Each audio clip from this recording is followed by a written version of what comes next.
Hello, everyone. So today I want to talk about processed foods. So there's a lot of snobbery around food, and one of the biggest forms of snobbery that I see is around processed food.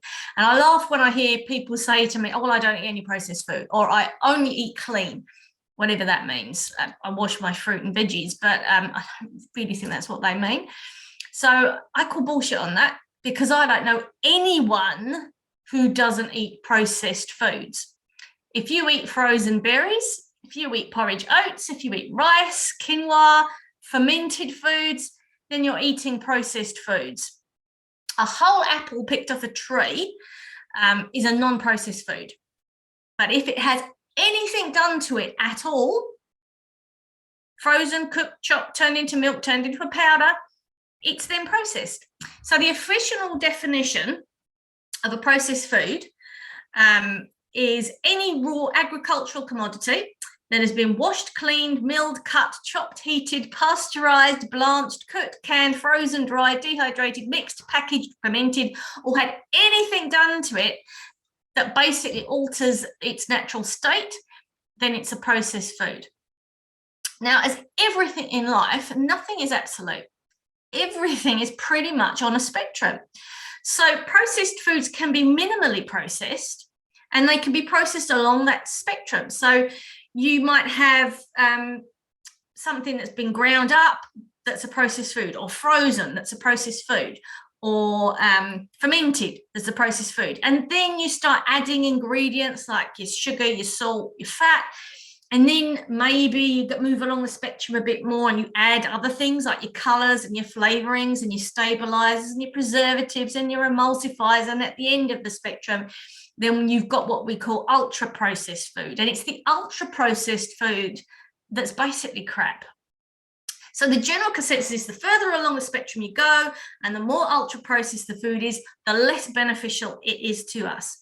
So these are basically foods that are so far removed from the original food, it's not even recognizable as food. So that's your twisties, your Cheetos, your orange chippies that don't even look like potato or corn or whatever the basic food was.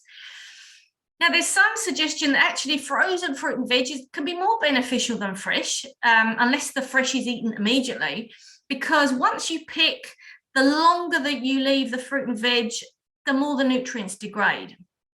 And in some cases, cooking food, which is a form of processing, will actually increase nutrients, such as lycopene found in tomatoes. And soaking foods and cooking foods can actually be really beneficial. So I'm going to give you some examples in a minute. So what happens in these instances is that the processing can change the structure and therefore the benefits of some food. So steel cut oats is a very different food from oat bran or oat milk. And that's because there's something called the food matrix, which is basically the structure which holds together nutrients and non-nutrient substances. And this food matrix basically affects how the food is broken down, how the nutrients are released, and how they are then absorbed in the gut. It will also influence how non-nutrients such as fiber are fermented by our gut bacteria, which then result in what we call short-chain fatty acids, which are really, really beneficial for us. So an example is oats, where whole steel cut oats is much, much more beneficial than ground up oats like oat bran or oat milk, which when we grind it to a powder or we soak and strain, it changes the food matrix, which then changes the benefits. So oats, we know, is really good for our gut. It helps to feed our good gut bacteria. It helps to stop the absorption of cholesterol and can really help with blood sugar. But as soon as you grind it to a powder or you turn it to a milk, those benefits aren't there. So it's not just the nutrients in food that's really important to us, but it's also how it's processed and what it does to the food matrix that can make it beneficial or not. So for example, fruit juice. Now, fruit juice is a really good source of vitamin C. It's a good source of other plant nutrients, antioxidants, but it's also rich in sugars and therefore energy. So about 150 ml of fruit juice will give you anything up from 60 to 80 kilocalories, which is a lot of energy. Now, if you turn that fruit juice into a blended smoothie, then that increases the fiber, releases a lot of the antioxidants, and that fiber can help a little bit with the sugar, but it will still give you a huge dumping of sugar in your blood. There's much more synergy between the fiber and the flavonoids when you eat a whole apple. So if you eat a whole apple, you're not going to get the big dumping of sugar in your blood that you would if you had a smoothie or a juice. So yes, smoothies are great, but because of the way they break up the food matrix, in the long run, you can end up with a really quick dumping of blood sugar. The glucose is absorbed really quickly in the stomach because the food matrix is broken down. That's why you end up with high amounts of glucose in your blood. So that's not always as beneficial as having a whole fruit. A positive form of processing is fermented foods. So fermented foods contain something called EPS, which is made by bacteria, specifically the lactobacillus. And the EPS actually changes the food matrix, the structure of the fermented food. And in doing so, there's been research to show that it can protect the gut from chronic inflammation by sticking to the gut lining. It's also been shown in some studies to protect against cancer and tumor growth, to decrease cholesterol absorption and support immune function.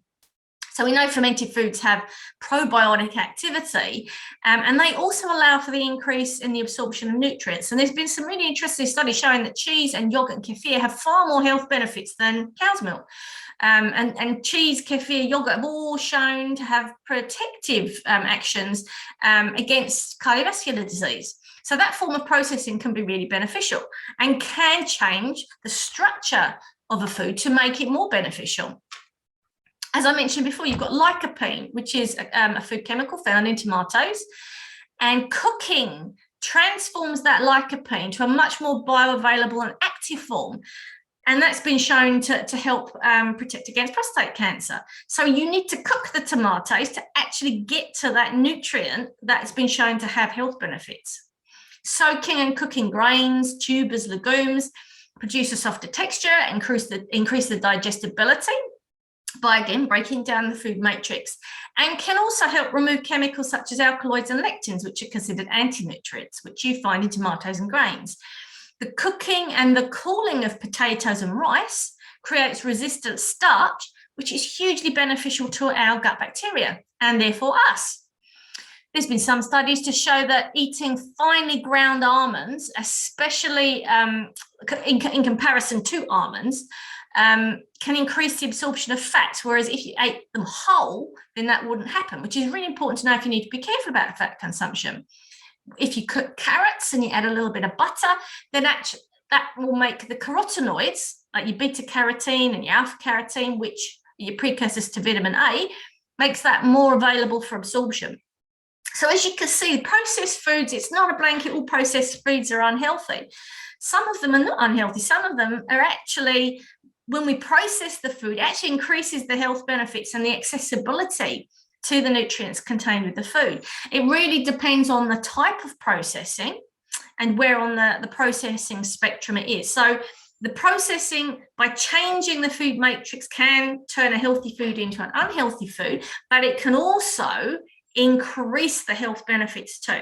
So one of the best ways to know if it is a healthy form of processing is to look at added ingredients. If there's added sugar, salt, fat, it's probably not going to be great. If there are ingredients you can't say or recognize, or their numbers, then you'll know that's ultra processed and that's not so good for us. But the fermentation, the cooking, the soaking, the sprouting, they are all forms of processing which are actually really beneficial. So just next time, before you say, oh, I don't eat processed food, no, you probably do. And not all processed food is bad for us. I hope that helps. I hope that's been interesting. Let me know. I'd love your feedback. And I'll see you soon. Have a fantastic day.